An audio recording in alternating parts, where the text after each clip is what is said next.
نبی کریم صلی اللہ علیہ وسلم کے ایک صحابی علقمہ کا جو مشہور واقعہ ہے، اس کی سند میں ضعف موجود ہے، لیکن واقعہ کتنا عظیم ہے کہ صحابی ہے، آخری وقت ہے، آخری لمحات ہے، جان نہیں نکل رہی، نزع کا عالم ہے، جان نہیں نکل رہی، منہ سے کلمہ جاری نہیں ہو رہا۔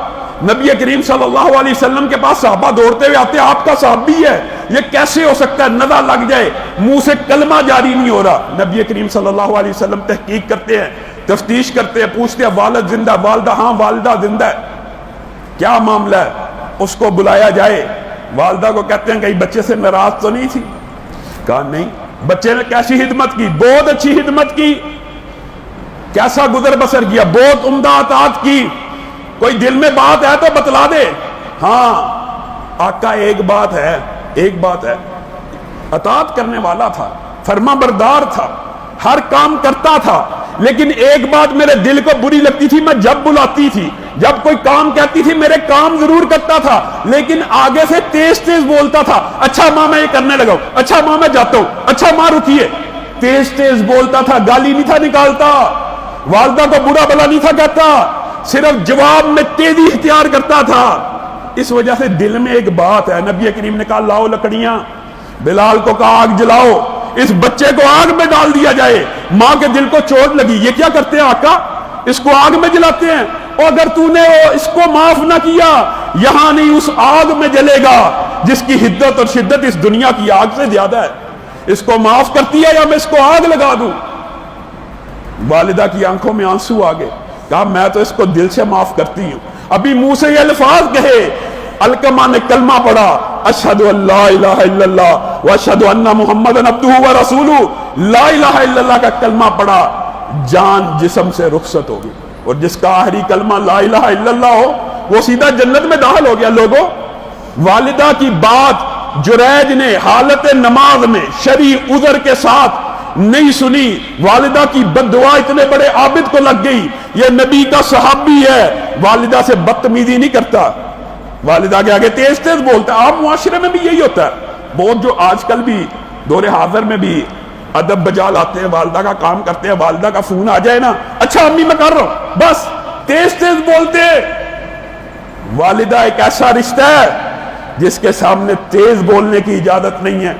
امام محمد ابن سیرین معروف ہیں خوابوں کی تعبیر کے حوالے سے، جو بھی لوگ تعبیر رؤیا کو جانتے ہیں یا خوابوں کی تعبیر کے علم کو جانتے ہیں وہ محمد بن سیرین کے نام سے واقف ہے۔ یہ امام مالک کے غلام بھی تھے، حضرت انس بن مالک کے یہ غلام بھی تھے، اور حضرت عمر نے ان کو آزاد کروایا تھا ان سے کہہ کے۔ اور یہ محمد بن سیرین اتنے باروب، اتنی عمدہ شخصیت، دیکھیں 1300-1400 برس گزر گئے ہیں، تاریخ کی کتابوں میں ان کے حسن کا، ان کے روب کا تذکرہ اس انداز میں موجود ہے کہ جب وہ بازار میں نکلتے تھے نا، اپنے مکتبے سے اٹھ کے بازار میں، گلی میں، اپنے محلے میں جب چلتے تھے، گلی میں نکلتے تھے، خوش لباس تھے، اتنی وجیح اور باروب شخصیت تھی۔ صحابہ کے دور کے بعد ہے تابعی، وہاں تابعین بیان کرتے ہیں کہ روب و دبدبہ، حسن و وجاہت، اتنے حسین، اتنے خوبصورت، خوشبو لگا کے جب بازار میں نکلتے تھے تو لوگ ان کی شکل دیکھ کے پتہ کیا کہتے تھے؟ اللہ اکبر، اللہ اکبر۔ صرف شکل دیکھ کے جب ان سے کوئی مسئلہ بندہ پوچھتا تھا، کوئی مسئلہ پوچھنا ہوتا، یہ ایسی شخصیت تھے، ان سے کوئی بندہ مسئلہ پوچھتا، جب وہ جواب دیتے ان کے علم سے مرعوب ہو جاتا، ان کے سامنے گفتگو کرنے سے کتراتا۔ ان کا اتنا روب ہے، بات تاریخی روایات میں آتا ہے ان کے طالب علم جب ان سے سوال کرتے تو جواب کے وقت کپ کپا رہے ہوتے تھے۔ اتنی بڑی شخصیت، ان کے روب و دبدبے کو ان کے طالب علموں نے دیکھا۔ ایک مرتبہ ایک طالب علم، اس کو پتہ نہیں تھا ان کا اپنی والدہ کے ساتھ کیا معاملہ، وہ ان کے گھر چل گیا، ان کے گھر پہنچا، دیکھا وہی امام محمد بن سیرین، کندھے جھکے ہوئے، کمر جھکی ہوئی، اور اللہ کا حکم بھی یہ ہے، اصل قرآن حمید میں جو حکم ہے والدین کے سامنے اپنے کندھوں کو جھکا کے رکھنا ہے، اکڑ کے۔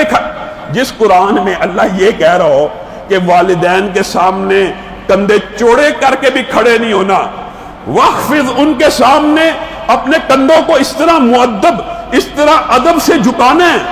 اور یاد رکھیے حقیقت بات یہ ہے، یہ بات بہت بڑی ہے لیکن ایک سمجھانے کے طور پہ کہہ رہا ہوں، اگر دنیا کے اندر اللہ رب العزت کے رحمت کا، پیار کا اور اللہ کی اپنے بندوں کے ساتھ محبت کا اندازہ کرنا ہو نا، دنیا کے اندر کوئی مثال نہیں ہے اللہ کی، لیکن اس کی ایک ہلکی سی جھلک ہمیں والدہ اور والد کے پیار میں نظر آتی ہے. نبی کریم صلی اللہ علیہ وسلم نے ارشاد فرمایا اللہ کی رحمت کے 100 حصے ہیں، ایک حصہ جو زمین پہ اتارا گیا نا، ایک حصہ 99 اللہ کے پاس ہے، اس ایک حصے کی وجہ سے ماں اپنے بیٹے سے محبت کرتی ہے، والد اپنے بیٹے سے محبت کرتا ہے، بھائی بھائی سے محبت کرتا ہے، جانور جتنے بھی ہیں اپنی اولاد سے جو محبت کرتے ہیں صرف ایک حصہ رحمت کی وجہ سے.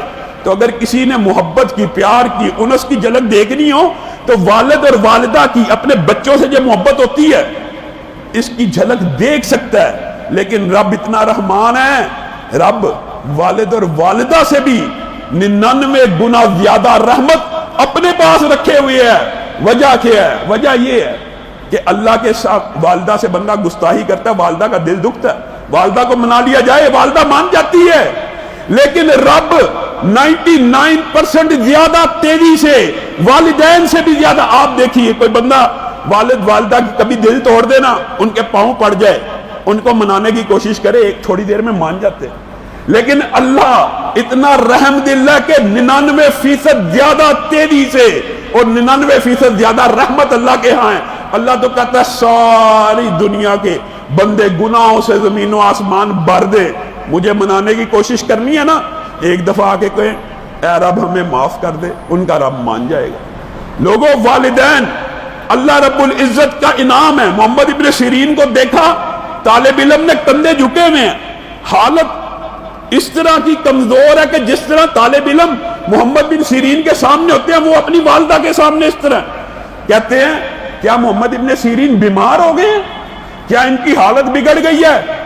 ساتھی تو علماء نے بتایا نہیں، ان کا اپنی ماں کے ساتھ معاملہ یہی ہے، یہ اپنی ماں کی موجودگی میں کبھی سر کو اٹھاتے ہی نہیں، یہ کبھی کندھوں کو چوڑا ہی نہیں کرتے، یہ والدہ کے سامنے جھک کے رہتے ہیں. اور امام زین العابدین